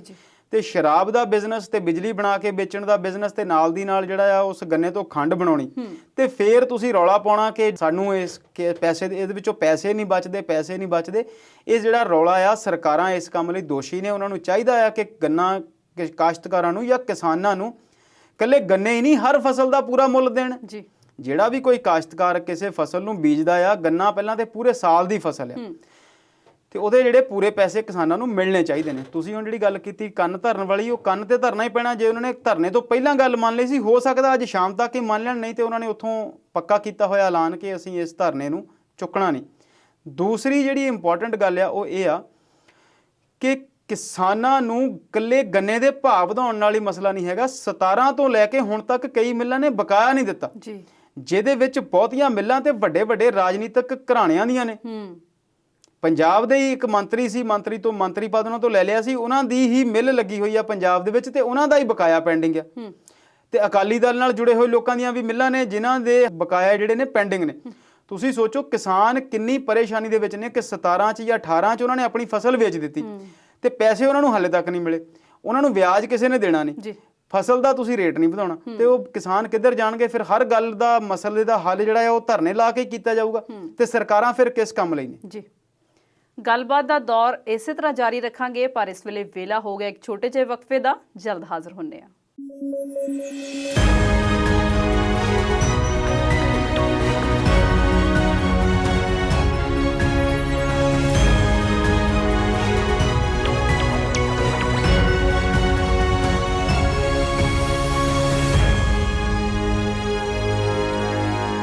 ਪ੍ਰੋਗਰਾਮ ਦੇ ਅਖੀਰਲੇ ਹਿੱਸੇ ਵਿੱਚ ਵਿਚਾਰ ਚਰਚਾ ਦੇਖ ਰਹੇ ਦਰਸ਼ਕਾਂ ਦਾ ਇੱਕ ਵਾਰ ਫਿਰ ਤੋਂ ਸਵਾਗਤ ਕਰਦੇ ਹਾਂ। ਸ਼ਰਮਾ ਜੀ, ਕਿਸਾਨ ਅੰਦੋਲਨ ਤੋਂ ਬਾਅਦ ਮੈਂ ਭਾਰਤੀ ਕਿਸਾਨ ਯੂਨੀਅਨ ਦਾ ਨਾਮ ਸੁਣਿਆ, ਪਰ ਭਾਰਤੀ ਕਿਸਾਨ ਸੰਘ ਕੀ ਆ, ਭਾਰਤੀ ਮਜ਼ਦੂਰ ਸੰਘ ਕੀ ਆ, ਇਹ ਨਾਮ ਮੈਂ ਪਹਿਲੀ ਵਾਰੀ ਸੁਣੇ ਨੇ। ਦੇਖੋ ਜੀ, ਜਿੱਥੇ ਕਿਤੇ ਯੂਨੀਅਨਸ ਬਣਦੀਆਂ ਨੇ ਉਹਨਾਂ ਦੇ ਨਾਮ ਇਹੋ ਜਿਹੇ ਹੀ ਹੁੰਦੇ ਨੇ, ਕਿਸਾਨ ਯੂਨੀਅਨ, ਕਿਸਾਨ ਮੋਰਚਾ, ਕਿਸਾਨ ਸੰਘ। ਤੁਸੀਂ ਨਹੀਂ ਸੁਣੇ ਤੇ ਇਹ ਵੱਖਰੀ ਗੱਲ ਆ, ਪਰ ਭਾਰਤੀ ਕਿਸਾਨ ਯੂਨੀਅਨ ਤਾਂ ਤੁਸੀਂ ਅੰਦੋਲਨ ਤੋਂ ਪਹਿਲਾਂ ਵੀ ਨਾਮ ਸੁਣੇ ਹੋਏ ਸੀ। ਰਾਜੇਵਾਲ ਸਾਹਿਬ ਸੀ, ਡੱਲੇਵਾਲ ਸਾਹਿਬ ਸੀ, ਹੋਰ ਬਹੁਤ ਸਾਰੇ ਇਹੋ ਜਿਹੇ ਲੀਡਰ ਨੇ ਜਿਹੜੇ ਪੂਰਾ ਪੰਜਾਬ ਦੇ ਵਿੱਚ ਕਿਸਾਨਾਂ ਦੀ ਯੂਨੀਅਨ ਬਣਾਉਣ ਲਈ ਤੇ ਕਿਸਾਨਾਂ ਦੇ ਹੱਕਾਂ ਦੀ ਗੱਲ ਜਿਹੜੇ ਆ ਉਹ ਕਰਦੇ ਰਹੇ ਨੇ। ਪੰਜਾਬ ਤੋਂ ਬਾਹਰ ਵੀ ਅਸੀਂ ਟਕੈਤ ਸਾਹਿਬ ਦਾ ਨਾਮ ਵੀ ਸੁਣਿਆ ਸੀ, ਇਹਨਾਂ ਦੇ ਫਾਦਰ ਸਾਹਿਬ ਬਾਬਾ ਟਕੈਤ ਦਾ ਨਾਮ ਵੀ ਸੁਣਿਆ, ਤੇ ਪੂਰੇ ਮੁਲਕ ਦੇ ਵਿੱਚ ਉਹਨਾਂ ਦੇ ਨਾਮ ਸਾਨੂੰ ਬੇਸ਼ੱਕ ਯਾਦ ਨਹੀਂ, ਪਰ ਕਿਸਾਨ ਆਗੂ ਜਿਹੜੇ ਨੇ ਗਾਹੇ ਬਗਾਹੇ ਜਾਣੇ ਪਛਾਣੇ ਜਾਂਦੇ ਰਹੇ ਨੇ। ਰਾਜਨੀਤੀ ਦੇ ਵਿੱਚ ਉਹ ਵੱਡਾ ਫਰਕ ਪਾਉਂਦੇ ਰਹੇ ਨੇ। ਜਿਹੜੀਆਂ ਤੁਸੀਂ ਦੋ ਨਾਮ ਹੁਣ ਲਏ ਨੇ ਨਾ ਜੀ, ਭਾਰਤੀ ਕਿਸਾਨ ਸੰਘ ਤੇ ਭਾਰਤੀ ਮਜ਼ਦੂਰ ਸੰਘ, ਇਹ RSS ਨਾਲ ਜੁੜੀਆਂ ਹੋਈਆਂ ਮਜ਼ਦੂਰਾਂ ਦੀਆਂ ਤੇ ਕਿਸਾਨਾਂ ਦੀਆਂ ਸੰਸਥਾਵਾਂ ਨੇ। ਇੱਦਾਂ ਦੱਸਿਆ ਜਾ ਰਿਹਾ। ਭਾਰਤੀ ਕਿਸਾਨ ਸੰਘ ਦੇ ਜਿਹੜੇ ਚੇਅਰਮੈਨ ਨੇ ਜਾਂ ਉਹਨਾਂ ਦੇ ਇੱਕ ਲੀਡਰ ਨੇ ਚੌਧਰੀ ਸਾਹਿਬ, ਉਹਨਾਂ ਨੇ ਹਿੰਦੂ ਅਖਬਾਰ ਨਾਲ ਮੁਲਾਕਾਤ 'ਚ ਗੱਲ ਕੀਤੀ ਆ ਕਿ ਅਸੀਂ 8 ਸਤੰਬਰ ਤੱਕ ਦਾ ਟਾਈਮ ਭਾਰਤ ਸਰਕਾਰ ਨੂੰ ਦਿੰਦੇ ਹਾਂ ਕਿ ਜੇ ਤਾਂ ਉਹ MSP ਨੂੰ ਲਾਗੂ ਕਰਨ ਸਾਰੀਆਂ ਹੀ ਫਸਲਾਂ ਦੇ ਉੱਤੇ, ਤੇ MSP ਨੂੰ ਸਿਰਫ ਲਾਗੂ ਕਰਨ ਵਾਲੀ ਗੱਲ ਤੋਂ ਵੀ ਉਹਨਾਂ ਨੇ ਅੱਗੇ ਜਾ ਕੇ ਕਿਹਾ ਕਿ ਉਹ ਇਸ ਗੱਲ ਨੂੰ ਯਕੀਨੀ ਬਣਾਉਣ ਕਿ ਪੂਰੇ ਭਾਰਤ ਵਿੱਚ ਕਿਤੇ ਵੀ MSP ਤੋਂ ਘੱਟ ਰੇਟ ਦੇ ਉੱਤੇ ਕੋਈ ਵੀ ਫਸਲ ਜਿਹੜੀ ਉਹ ਵਿਕੇ ਨਾ। ਜੇ ਤਾਂ ਉਹ ਇਸ ਗੱਲ ਤੇ ਲਾਗੂ ਕਰਦੇ ਤਾਂ ਠੀਕ ਹੈ, ਨਹੀਂ ਤਾਂ 8 ਸਤੰਬਰ ਯਾਨੀ ਕਿ ਉਹਨਾਂ ਨੇ ਕੁੱਲ ਮਿਲਾ ਕੇ ਕੋਈ 20 ਦਿਨ ਦਾ ਟਾਈਮ ਜਿਹੜਾ ਆ ਉਹ ਭਾਰਤ ਸਰਕਾਰ ਨੂੰ ਦਿੱਤਾ, 20 ਦਿਨ ਤੋਂ ਵੀ 2 ਦਿਨ ਘੱਟ ਦਾ। ਨਹੀਂ ਤਾਂ ਉਹਨਾਂ ਨੇ ਕਿਹਾ ਕਿ ਅਸੀਂ ਹਰ ਜ਼ਿਲ੍ਹਾ ਲੈਵਲ ਦੇ ਉੱਤੇ ਪ੍ਰਦਰਸ਼ਨ ਕਰਾਂਗੇ ਇਸ ਸਰਕਾਰ ਦੇ ਖਿਲਾਫ। ਹੁਣ ਤੁਸੀਂ ਇਸ ਗੱਲ ਨੂੰ ਰਾਜਨੀਤਿਕ ਨਜ਼ਰੀਏ ਤੋਂ ਦੇਖੋ ਤਾਂ ਇਹ ਗੱਲ ਇੰਨਾ ਸਮਝ ਆਉਂਦੀ ਆ ਕਿ RSS ਨੇ ਹੁਣ ਫਰੰਟ ਲਾਈਨ ਤੇ ਆ ਕੇ ਕਿਸਾਨਾਂ ਦਾ ਜਿਹੜਾ ਮੁੱਦਾ ਆ ਉਹਨੂੰ ਕੈਪਚਰ ਕਰਨ ਲਈ ਸਰਕਾਰ ਤੇ ਦਬਾਅ ਬਣਾਉਣ ਦੀ ਗੱਲ ਕੀਤੀ ਹੈ, ਜਾਂ ਇੱਕ ਰਾਜਨੀਤੀ ਖੇਡਣ ਦੀ ਗੱਲ ਕੀਤੀ ਹੈ ਕਿ ਅਸੀਂ ਇਸ ਮੁੱਦੇ ਨੂੰ ਹੁਣ ਹੱਲ ਕਰਾਂਗੇ ਜਾਂ ਕਰਨ ਦੀ ਜਿਹੜੀ ਹੈ ਇੱਕ ਕਵਾਇਦ ਉਹਨੂੰ ਸ਼ੁਰੂ ਕਰਾਂਗੇ। ਇਸੇ ਤਰ੍ਹਾਂ ਭਾਰਤੀ ਮਜ਼ਦੂਰ ਸੰਘ ਨੇ ਨਿਰਮਲਾ ਸੀਤਾਰਮਨ ਜਿਹੜੀ ਫਾਈਨਾਂਸ ਮਿਨਿਸਟਰ ਆ ਉਹਨਾਂ ਨੂੰ ਇੱਕ ਚਿੱਠੀ ਲਿਖ ਕੇ ਆਪਣੀਆਂ ਮੰਗਾਂ ਜਿਹੜੀਆਂ ਨੇ ਦੱਸੀਆਂ ਨੇ ਕਿ ਮਜ਼ਦੂਰਾਂ ਦੇ ਹੱਕ ਦੇ ਵਿੱਚ ਜੋ ਹੋਣਾ ਚਾਹੀਦਾ ਉਹ ਸਾਰਾ ਕੁਝ ਲਾਗੂ ਕੀਤਾ ਜਾਵੇ। ਇਸੇ ਤਰੀਕੇ ਨਾਲ ਰਾਜਨਾਥ ਸਿੰਘ ਜਿਹੜੇ ਰੱਖਿਆ ਮੰਤਰੀ ਨੇ, ਡਿਫੈਂਸ ਮਿਨਿਸਟਰ ਨੇ, ਉਹਨਾਂ ਨੇ ਕੱਲ ਡਿਫੈਂਸ ਦੀਆਂ ਗੱਲਾਂ ਕੀਤੀਆਂ ਸੀ ਤੇ ਨਾਲ ਦੀ ਨਾਲ ਇੱਕ ਬਿਆਨ ਦਿੱਤਾ ਕਿ ਸਰਕਾਰ ਕਿਸਾਨਾਂ ਨਾਲ ਗੱਲਬਾਤ ਕਰਨ ਲਈ ਤਿਆਰ ਆ। ਸਰਕਾਰ ਤਾਂ ਬੜੇ ਚਿਰ ਦੀ ਤਿਆਰ ਆ। ਨਹੀਂ, ਤਿਆਰ ਤੇ ਕਿਸਾਨ ਵੀ ਨੇ ਜਿਹੜੇ ਉੱਥੇ 10 ਮਹੀਨਿਆਂ ਤੋਂ ਬੈਠੇ ਨੇ, ਤੇ ਉਸ ਤੋਂ ਪਹਿਲਾਂ ਪੰਜਾਬ ਸਾਰੇ ਚ ਰੌਲਾ ਪਾਉਂਦੇ ਨੇ, ਸਾਰਾ ਹਿੰਦੁਸਤਾਨ ਉਹਨਾਂ ਨੇ ਗਾਹ ਮਾਰਿਆ। ਬੰਗਾਲ ਦੇ ਵਿੱਚ ਉਹਨਾਂ ਨੇ ਚੋਣਾਂ 'ਚ ਵੀ ਜਾ ਕੇ ਤੁਹਾਡਾ ਵਿਰੋਧ ਕੀਤਾ ਤੇ ਯੂਪੀ ਦੀਆਂ ਚੋਣਾਂ ਲਈ ਉਹ ਬਿਲਕੁਲ ਤਿਆਰ ਨੇ। ਕਿਸਾਨ ਆਗੂਆਂ ਨਾਲ ਗੱਲ ਕਰੀਏ ਤੇ ਉਹ ਕਹਿੰਦੇ ਨੇ ਕਿ ਜਾਂ ਤੇ ਅਸੀਂ ਯੂਪੀ ਇਹਨਾਂ ਨੂੰ ਹਰਾਵਾਂਗੇ, ਨਹੀਂ ਤੇ ਫਿਰ ਦੇਖਾਂਗੇ ਕਿ ਕੀ ਹੋਵੇਗਾ, ਕਿਉਂਕਿ ਜੇ ਯੂਪੀ ਸਰਕਾਰ ਜਿੱਤਦੀ ਹੈ ਤਾਂ ਫਿਰ ਸਾਡੀ ਹਾਰ ਹੋਵੇਗੀ। ਮਤਲਬ ਇਸ ਤਰੀਕੇ ਤੱਕ ਜਿਹੜੀਆਂ ਕਿਸਾਨ ਜਥੇਬੰਦੀਆਂ ਨੇ ਉਹ BJP ਦੇ ਖਿਲਾਫ ਨੇ। ਪਰ ਡਿਫੈਂਸ ਮਿਨਿਸਟਰ ਦਾ ਇਹ ਦੁਬਾਰਾ ਇਹ ਗੱਲ ਨੂੰ ਕਹਿਣਾ ਕਿ ਸਰਕਾਰ ਉਹਨਾਂ ਕਿਸਾਨਾਂ ਨਾਲ ਗੱਲ ਕਰਨ ਲਈ ਤਿਆਰ ਹੈ ਜਿਸ ਮੁੱਦੇ ਤੇ ਕਿਸਾਨ ਗੱਲ ਕਰਨਾ ਚਾਹੁੰਦੇ ਨੇ, ਪਰ ਨਾਲ ਦੀ ਨਾਲ ਉਹਨਾਂ ਨੇ ਜਿਹੜਾ ਉਹ ਰਾਗ ਆ ਉਹ ਹਾਲੇ ਵੀ ਨਹੀਂ ਛੱਡਿਆ। ਉਹਨਾਂ ਨੇ ਇਹ ਵੀ ਕਿਹਾ ਕਿ ਇਹਨਾਂ ਕਾਨੂੰਨਾਂ ਨੂੰ ਸਮਝਣ ਦੀ ਲੋੜ ਆ, ਤੇ ਜੇ ਕਾਨੂੰਨਾਂ ਦੇ ਵਿੱਚ ਕੋਈ ਮੱਦ ਖਰਾਬ ਆ, ਕੋਈ ਮੱਦ ਗਲਤ ਆ, ਤੇ ਸਰਕਾਰ ਉਹਨੂੰ ਬਦਲਣ ਲਈ ਤਿਆਰ ਆ। ਪਰ ਉਹ ਜਿਹੜੀ RSS ਵਾਲੀ ਗੱਲ ਆ ਉਹਦੇ ਤੋਂ ਇਹ ਲੱਗਦਾ ਕਿ ਸਰਕਾਰ ਹੁਣ ਇਸ ਮਸਲੇ ਨੂੰ ਹੋਰ ਉਲਝਾਉਣਾ ਚਾਹੁੰਦੀ ਆ ਜਾਂ ਕਿਸੇ ਹੋਰ ਪਾਸੇ ਤੋਰਨਾ ਚਾਹੁੰਦੀ ਆ। ਜੀ ਸ਼ਰਮਾ ਜੀ, ਖਬਰਾਂ ਇਹ ਵੀ ਆਈਆਂ ਨੇ ਕਿ ਬਾਬਾ ਫਰੀਦ ਯੂਨੀਵਰਸਿਟੀ ਦੇ ਵਿੱਚ ਜੀਓ ਦਾ ਟਾਵਰ ਲੱਗਾ। ਇੱਕ ਪਾਸੇ ਕਾਰਪੋਰੇਟ ਦਾ ਵਿਰੋਧ ਤੇ ਦੂਜੇ ਪਾਸੇ ਸਹਿਯੋਗ, ਕਿਸ ਤਰ੍ਹਾਂ ਦੇਖਦੇ ਹੋ? ਦੇਖੋ, ਇਹ ਬਿਲਕੁਲ ਹਾਲਾਂਕਿ ਕਿਸਾਨਾਂ ਨਾਲ ਜੁੜੀ ਹੋਈ ਗੱਲ ਨਹੀਂ ਆ, ਪਰ ਜੇ ਤੁਸੀਂ ਇਸ ਮਸਲੇ ਦੀ ਅਸਲ ਵੱਲ ਜਾਓ ਤੇ ਫਿਰ ਗੱਲ ਉਸੇ ਪਾਸੇ ਜਾਂਦੀ ਆ ਕਿ ਕਾਰਪੋਰੇਟ ਕਲਚਰ ਤੋਂ ਜਿਹੜੀ ਸਰਕਾਰ ਆ ਉਹ ਬਚਣਾ ਨਹੀਂ ਚਾਹੁੰਦੀ, ਬਲਕਿ ਸਰਕਾਰ ਬਹੁਤੇ ਮਸਲਿਆਂ ਨੂੰ ਕਾਰਪੋਰੇਟਸ ਦੇ ਹਵਾਲੇ ਹੀ ਕਰ ਦੇਣਾ ਚਾਹੁੰਦੀ ਆ। ਬਾਬਾ ਫਰੀਦ ਮੈਡੀਕਲ ਯੂਨੀਵਰਸਿਟੀ ਫਰੀਦਕੋਟ ਦੇ ਵਿੱਚ ਬਹੁਤ ਵੱਡਾ ਅਦਾਰਾ ਆ, ਉੱਥੇ ਹੀ ਗੁਰੂ ਗੋਬਿੰਦ ਸਿੰਘ ਮੈਡੀਕਲ ਕਾਲਜ ਵੀ ਆ ਜਿੱਥੇ ਸਾਡੇ ਮੁਲਕ ਦੇ ਸਟੂਡੈਂਟ ਜਿਹੜੇ ਆ ਪੜ੍ਹਦੇ ਨੇ ਤੇ ਡਾਕਟਰ ਬਣਦੇ ਨੇ। ਉੱਥੇ ਇੰਟਰਨੈਟ ਦੀਆਂ ਸਹੂਲਤਾਂ ਦੇਣ ਲਈ ਜੀਓ ਕੰਪਨੀ ਨੇ ਟਾਵਰ ਲਾਇਆ ਜੀ। ਖਬਰ ਇਹ ਆ ਕਿ ਉਹ ਟਾਵਰ ਪਹਿਲਾਂ ਸ਼ਹਿਰ ਦੇ ਕਿਸੇ ਹੋਰ ਹਲਕੇ ਦੇ ਵਿੱਚ ਜਾਂ ਕਿਸੇ ਹੋਰ ਮੁਹੱਲੇ 'ਚ ਲੱਗਣਾ ਸੀ, ਲੋਕਾਂ ਨੇ ਵਿਰੋਧ ਕੀਤਾ, ਉਹ ਟਾਵਰ ਨਹੀਂ ਲੱਗਣ ਦਿੱਤਾ ਕਿਉਂਕਿ ਉਹ ਟਾਵਰ ਜੀਓ ਕੰਪਨੀ ਦਾ ਸੀ ਜੀ। ਉਸ ਤੋਂ ਬਾਅਦ ਉਸ ਕੰਪਨੀ ਦੀ ਪਹੁੰਚ ਤੇ ਉਸ ਕੰਪਨੀ ਦਾ ਆਈਡੀਆ ਤੇ ਉਸ ਕੰਪਨੀ ਦਾ ਰਸੂਖ ਦੇਖੋ ਕਿ ਉਹਨਾਂ ਨੇ ਉਹ ਟਾਵਰ ਬਿਨਾਂ ਕਿਸੇ ਟੈਂਡਰ ਤੋਂ, ਬਿਨਾਂ ਕਿਸੇ ਸਰਕਾਰੀ ਅਪਰੂਵਲ ਤੋਂ, ਬਿਨਾਂ ਕਿਸੇ ਮਨਜ਼ੂਰੀ ਤੋਂ ਚੁੱਪਚਾਪ ਉਹ ਟਾਵਰ ਜਿਹੜਾ ਆ ਉਹ ਬਾਬਾ ਫਰੀਦ ਯੂਨੀਵਰਸਿਟੀ ਦੇ ਕੈਂਪਸ 'ਚ ਲਗਾ ਦਿੱਤਾ। ਹੁਣ ਤੁਸੀਂ ਹੈਰਾਨ ਹੋਵੋਗੇ ਕਿ ਪ੍ਰਾਈਵੇਟ ਤੌਰ ਤੇ ਟਾਵਰ ਕਿਸੇ ਵੀ ਕੰਪਨੀ ਨੂੰ ਲਾਇਆ ਜਾਵੇ ਤੇ ਉਹ ਮਰਲਾ ਕੁ ਜਗ੍ਹਾ ਦਾ ਜਿਹੜਾ ਉਹ ਘੇਰਦਾ ਆ, ਉੱਥੇ ਹੀ ਉਹਨਾਂ ਦਾ ਜਨਰੇਟਰ ਲੱਗਦਾ ਆ, ਉੱਥੇ ਹੀ ਉਸ ਟਾਵਰ ਨੂੰ ਸੈਟਅਪ ਕਰਦੇ ਨੇ, ਕੋ ਤਾਰਾਂ ਦਾ ਵਗਲ ਜਿਹਾ ਕਰਦੇ ਨੇ, ਤੇ ਉਸ ਜਗ੍ਹਾ ਦੇ ਮਾਲਕ ਨੂੰ ਉਹ 10 ਤੋਂ 15,000 ਰੁਪਈਆ ਜਾਂ 20,000 ਰੁਪਈਆ ਵੀ ਸ਼ਹਿਰੀ ਖੇਤਰ ਹੋਵੇ ਤੇ ਉਹ ਮਹੀਨੇ ਦਾ ਕਿਰਾਇਆ ਦਿੰਦੇ ਨੇ। ਪਰ ਆਰਟੀਆਈ ਦੀ ਜਾਣਕਾਰੀ ਤੋਂ ਪਤਾ ਲੱਗਾ ਕਿ ਉੱਥੇ ਕੋਈ ਮਨਜ਼ੂਰੀ ਨਹੀਂ ਲਈ ਗਈ, ਯੂਨੀਵਰਸਿਟੀ ਵੱਲੋਂ ਟਾਵਰ ਲਾਉਣ ਲਈ ਕੋਈ ਟੈਂਡਰ ਨਹੀਂ ਕੀਤਾ ਗਿਆ, ਕੋਈ ਹੋਰ ਸਰਕਾਰੀ ਕਾਗਜ਼ ਪੱਤਰ, ਕੋਈ ਕੁਛ ਨਹੀਂ, ਸਿਰਫ ਚੁੱਪਚਾਪ ਆਏ ਤੇ ਟਾਵਰ ਲੱਗ ਗਿਆ ਤੇ ਕੋਈ ਕਿਰਾਇਆ ਵੀ ਨਹੀਂ ਦਿੱਤਾ ਜਾ ਰਿਹਾ। ਤੁਹਾਨੂੰ ਯਾਦ ਹੋਵੇਗਾ ਪਿਛਲੀ ਸਰਕਾਰ ਨੇ ਪੂਰੇ ਪੰਜਾਬ 'ਚ ਸੁਵਿਧਾ ਸੈਂਟਰ ਬਣਾਏ ਸੀ ਤੇ ਬੜੇ ਸੋਹਣੇ ਸੋਹਣੇ ਟਾਵਰ ਲੱਗੇ ਹੋਏ ਸੀ ਉਹਨਾਂ ਦੇ ਉੱਤੇ। ਪਹਿਲਾਂ ਅਸੀਂ ਸੋਚਦੇ ਸੀ ਕਿ ਉਹ ਟਾਵਰ ਜਿਹੜੇ ਆ ਉਹ ਸਰਕਾਰੀ ਨੇ ਤੇ ਸਰਕਾਰ ਦੀ ਕਿਸੇ ਕੰਪਨੀ ਦੇ ਹੋਣਗੇ, ਪਰ ਬਹੁਤ ਬਾਅਦ ਵਿੱਚ ਇਹ ਸਮਝ ਲੱਗੀ ਸੀ ਕਿ ਇਹ ਸਾਰੇ ਟਾਵਰ ਜਿਹੜੇ ਨੇ ਉਹ ਜੀਓ ਫਾਈਬਰ ਦੇ ਨੇ, ਜੀਓ ਦੇ ਮੋਬਾਈਲਾਂ ਦੇ ਟਾਵਰ ਨੇ। ਹੁਣ ਤੁਸੀਂ ਦੇਖੋ ਕਿ ਯੂਨੀਵਰਸਿਟੀ 'ਚ ਤਾਂ ਹੁਣ ਲੱਗਾ 7-8 ਮਹੀਨਿਆਂ ਤੋਂ ਬਿਨਾਂ ਕਿਰਾਏ ਤੋਂ, ਪੰਜਾਬ ਦੇ ਤਾਂ ਅਲੱਗ-ਅਲੱਗ ਕੱਲੇ-ਕੱਲੇ ਪਿੰਡ 'ਚੋਂ ਟਾਵਰ ਲੱਗੇ ਹੋਏ ਨੇ ਜਿਹੜੇ ਸਰਕਾਰੀ ਕੰਪਨੀ ਦੇ ਨੇ। ਚੱਲਦਾ ਧੱਕਾ ਇਹਨਾਂ ਦਾ ਤਾਂ ਕਰਦੇ ਨੇ। ਬਿਲਕੁਲ ਜੀ, ਇਹਨਾਂ ਦਾ ਧੱਕਾ ਚੱਲਦਾ ਤੇ ਸਰਕਾਰਾਂ ਇਹਨਾਂ ਦੇ ਹੱਥਾਂ 'ਚ ਚੜੀਆਂ ਹੋਈਆਂ ਨੇ। ਫਿਰ ਤੁਸੀਂ ਕਹਿਣਾ ਕਿ ਸ਼ਰਮਾ ਜੀ ਹੁਣ ਤੁਸੀਂ ਗੱਲਾਂ ਨੂੰ ਵਿਰਾਮ ਦਿਓ, ਗੱਲ ਤੇ ਦੂਜੇ ਪਾਸੇ ਜਾਂਦੀ ਹੈ ਕਿ ਸਰਕਾਰਾਂ ਨੇ ਲੜਨੀਆਂ ਨੇ, ਪੋਲੀਟੀਕਲ ਪਾਰਟੀਆਂ ਨੇ ਲੜਨੀਆਂ ਨੇ ਚੋਣਾਂ, ਤੇ ਚੋਣਾਂ ਨੇ ਬੜੀਆਂ ਮਹਿੰਗੀਆਂ, ਤੇ ਫਿਰ ਉਹਨਾਂ ਚੋਣਾਂ ਦੇ ਵਿੱਚ ਘੁੰਮਣ ਲਈ ਮੋਦੀ ਸਾਹਿਬ ਨੂੰ ਜਹਾਜ਼ ਵੀ ਚਾਹੀਦਾ, ਤੇ ਜਹਾਜ਼ ਭਾਰਤ ਸਰਕਾਰ ਦੀ ਬਜਾਏ ਉਹ ਹੈਗਾ ਆ ਅਡਾਨੀ ਕੋਲ। ਤੇ ਫਿਰ ਜਦੋਂ ਅਡਾਨੀ ਦੇ ਜਹਾਜ਼ 'ਚ ਉਹਨਾਂ ਨੇ ਸਾਰਾ ਮੁਲਕ ਘੁੰਮ ਕੇ ਚੋਣਾਂ ਲੜਨੀਆਂ, ਤੇ ਫਿਰ ਅਡਾਨੀ ਨੂੰ ਤਾਂ ਫਾਇਦਾ ਮਿਲਣਾ ਨਾ, ਫਿਰ ਆਸਟ੍ਰੇਲੀਆ ਨੂੰ ਤੇ ਅਡਾਨੀ ਨਾਲ ਲੈ ਕੇ ਜਾਵਾਂਗੇ ਅਸੀਂ। ਤੇ ਇਸੇ ਤਰੀਕੇ ਨਾਲ ਜਦੋਂ ਪੰਜਾਬ ਸਰਕਾਰ ਨੇ ਚੋਣਾਂ ਲੜਨੀਆਂ ਨੇ ਤੇ ਹੈਲੀਕਾਪਟਰ ਇਹਨਾਂ ਨੂੰ ਵੀ ਚਾਹੀਦਾ। ਇਹਨਾਂ ਕੋਲ ਤੇ ਆਪ ਦੇ 2 ਹੈਲੀਕਾਪਟਰ ਇਹਨਾਂ ਨੇ ਕਿਰਾਏ ਤੇ ਲਏ ਆ, ਇਹਨਾਂ ਕੋਲ ਤਾਂ ਪਾਇਲਟ ਨਹੀਂ ਅਰੇਂਜ ਹੋਏ, 6-6 ਮਹੀਨੇ ਹੋ ਗਏ, ਤੇ ਫਿਰ ਇਹਨਾਂ ਨੂੰ ਵੀ ਉਹ ਸਾਰੀਆਂ ਸਹੂਲਤਾਂ ਜਿਹੜੀਆਂ ਆ ਕਾਰਪੋਰੇਟ ਤੋਂ ਮਿਲਦੀਆਂ ਨੇ, ਤੇ ਫਿਰ ਇਹ ਸਾਰੇ ਮੁਲਕ ਨੂੰ ਕਾਰਪੋਰੇਟ ਦੀ ਜੇਬ 'ਚ ਰੱਖਦੇ ਨੇ। ਜੇ ਇਹਨਾਂ ਨੇ ਕੋਈ ਟਾਵਰ ਲਾਉਣਾ ਸੀ ਤੇ ਉਸ ਯੂਨੀਵਰਸਿਟੀਜ਼ ਨੂੰ, ਸਾਡੀਆਂ ਐਜੂਕੇਸ਼ਨ ਸੰਸਥਾਵਾਂ ਦਾ ਹਾਲ ਕੀ ਆ, ਇਹਦੇ ਤੇ ਭਾਵੇਂ ਤੁਸੀਂ 2 ਘੰਟੇ ਦਾ ਪ੍ਰੋਗਰਾਮ ਕਰ ਲਓ। ਪੂਰੇ ਪੰਜਾਬ ਦੇ ਵਿੱਚ ਸਰਕਾਰੀ ਕਾਲਜਾਂ ਦੀ ਗਿਣਤੀ ਕਿੰਨੀ ਆ ਤੇ ਉਹ ਪ੍ਰੋਫੈਸਰਾਂ ਦੀ ਗਿਣਤੀ ਕਿੰਨੀ ਆ ਜਿਹੜੇ ਉੱਥੇ ਪੜ੍ਹਾ ਰਹੇ ਨੇ, ਤੇ ਉਸ ਯੂਨੀਵਰਸਿਟੀ ਨੂੰ ਜੇ 20,000 ਰੁਪਈਆ ਕਿਰਾਇਆ ਹੀ ਇਹ ਦਵਾ ਦਿੰਦੇ ਤੇ ਘੱਟੋ ਘੱਟ ਕੁਝ ਤੇ ਗੱਲ ਸਮਝ ਆਉਂਦੀ ਕਿ ਇਹ ਬੰਦੇ ਅੰਡਰ ਦਾ ਕਵਰ ਕੋਈ ਚੀਜ਼ਾਂ ਨਹੀਂ ਕਰ ਰਹੇ। ਪਰ ਸਰਕਾਰਾਂ ਜਿਹੜੀਆਂ ਆ ਉਹ ਕਾਰਪੋਰੇਟ ਦੇ ਹੱਥਾਂ 'ਚ ਇਸ ਕਦਰ ਗਵਾਚ ਗਈਆਂ ਕਿ ਉਹਨਾਂ ਨੂੰ ਸਿਰਫ ਔਰ ਸਿਰਫ ਵੋਟਾਂ ਤੇ ਆਪਣੇ ਨਿੱਜੀ ਫਾਇਦੇ ਨਜ਼ਰ ਆਉਂਦੇ ਨੇ। ਸਰਕਾਰੀ ਇੰਸਟੀਟਿਊਸ਼ਨਾਂ, ਸਰਕਾਰੀ ਅਮਲਾ, ਸਰਕਾਰੀ ਦਫ਼ਤਰ, ਸਰਕਾਰੀ ਬਿਲਡਿੰਗਾਂ, ਉਹ ਭਾਵੇਂ ਸਾਰਾ ਕੁਝ ਹੀ ਕੋਈ ਲੈ ਜਾਏ, ਇਹਨਾਂ ਨੂੰ ਕੋਈ ਫਰਕ ਨਹੀਂ ਪੈਂਦਾ। ਜੀ ਸ਼ਰਮਾ ਜੀ, ਸਮਾਂ ਸਾਡੇ ਕੋਲ ਹੁਣ ਬਹੁਤਾ ਨਹੀਂ ਹੈ, ਪਰ ਜਾਂਦੇ ਜਾਂਦੇ ਬੀਬੀ ਸੋਨੀਆ ਗਾਂਧੀ ਦੀ ਗੱਲ ਕਰਨਾ ਚਾਹਾਂਗੇ। 15 ਸਰਕਾਰ ਵਿਰੋਧੀ ਪਾਰਟੀਆਂ ਦੇ ਨਾਲ ਉਹਨਾਂ ਨੇ ਸਿਰ ਜੋੜਿਆ ਆ, ਬੈਠਕ ਕੀਤੀ ਹੈ, ਤੇ ਕੀ ਕੁਝ ਅਹਿਮ ਰਿਹਾ ਉਸ ਮੀਟਿੰਗ ਦੇ ਵਿੱਚ? ਬਿਲਕੁਲ ਜੀ, ਭਾਰਤ ਦੀ ਸਿਆਸਤ ਦੇ ਜੇ ਪਿਛਲੇ 30-40 ਸਾਲ ਦੇਖੀਏ ਤੇ ਉਹਦੇ 'ਚੋਂ ਜਿਹੜੀਆਂ ਬੀਬੀਆਂ ਦਾ ਸਭ ਤੋਂ ਮੋਹਰੇ ਨਾਂ ਆਉਂਦਾ, ਉਹਨਾਂ 'ਚ ਸਭ ਤੋਂ ਵੱਡਾ ਨਾਮ ਮੈਡਮ ਸੋਨੀਆ ਗਾਂਧੀ ਦਾ ਆਉਂਦਾ।